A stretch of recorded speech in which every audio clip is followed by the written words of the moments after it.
It's almost 9 p.m. on a Thursday, on the outskirts of Rio de Janeiro, and a young pregnant woman named Leticia Fonseca parks her car at her mother's workplace to drop her off.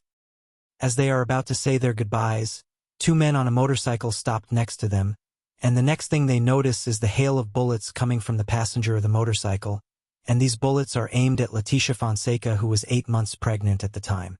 She was rushed to the hospital, and her baby survived for a few hours but sadly passed away too. What did Leticia do? Or was it a case of mistaken identity? Let's find out.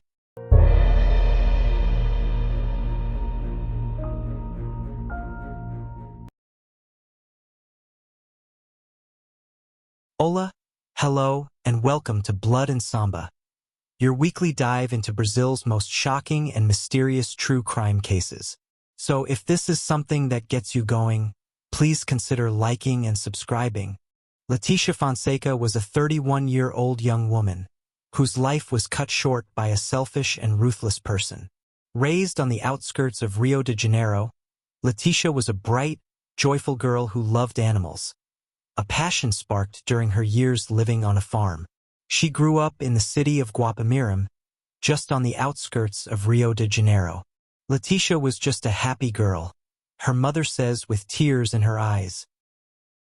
Leticia graduated with a master's degree in engineering.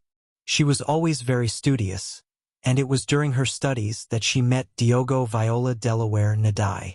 He was a university professor at the IFF in Campos. In 2011, she started taking a course there. She was 21 at the time. Diogo immediately took an interest in Leticia the moment he saw her at the campus. So much that he even went on and switched his work hours so he could teach the class that Leticia was in. There was once an incident in an exam where he gave full marks on a test that she knew she didn't get full marks. She approached him to inquire about why she got a perfect score on her test. Leticia's mother says that she thinks he did that to get close to her daughter. Upon her graduation in 2014, Leticia introduced Diogo to her mother, saying that she was going out with him, that he was separated, and that he didn't have children. After living separately for a few years, in 2018, the couple rented an apartment in a noble area of the city.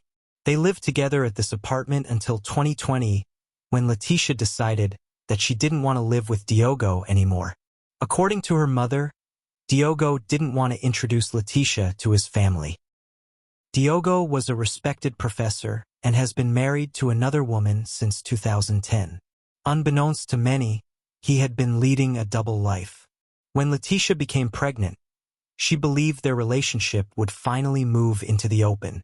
But Diogo feared the fallout, the exposure of his affair, the end of his marriage, and the judgment of his peers. So, consumed by desperation, Diogo devised a sinister plan to eliminate his girlfriend and his 8-month-old unborn child. He allegedly hired Gabriel Machado, a known criminal, to organize the attack for 5,000 Brazilian reals, approximately $800. Diogo even asked if he could borrow this money from Leticia. Fortunately, she did not have the amount to give him, otherwise, she would have paid for her own assassination had she given the money to him. Just imagine the heartlessness of someone to go to such lengths as borrow money from the person that they want to eliminate, to pay for that elimination. Gabriel and his accomplices stalked Leticia for days, biding their time for the perfect moment to strike.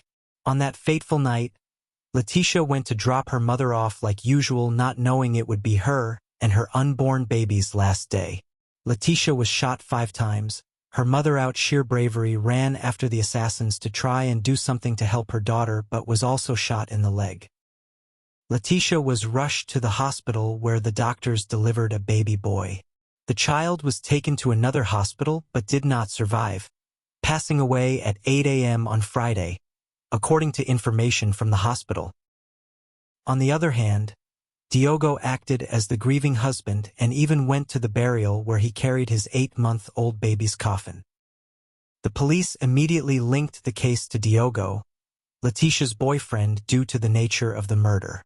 One of the assassins was arrested, and he told the whole plan to the police, which led to Diogo's arrest too. The three accused have not been sentenced yet. Leticia, 31, and her son, Hugo, were laid to rest with a beautiful ceremony at the Cemitério de Paz in Campos, in the north of Rio de Janeiro. Leticia and her baby's deaths were preventable. Diogo was a selfish man with resources and influence, and he used them for destruction. What does this case say about trust, betrayal, and the lengths people go to protect their secrets? Are we doing enough to protect women and vulnerable individuals? Let me know in the comments. How do cases like this make you feel about the justice system in Brazil? Or what would you have done if you were Leticia's mother? Don't forget to like, share, and subscribe for more stories on Blood and Samba. Until next time, stay safe.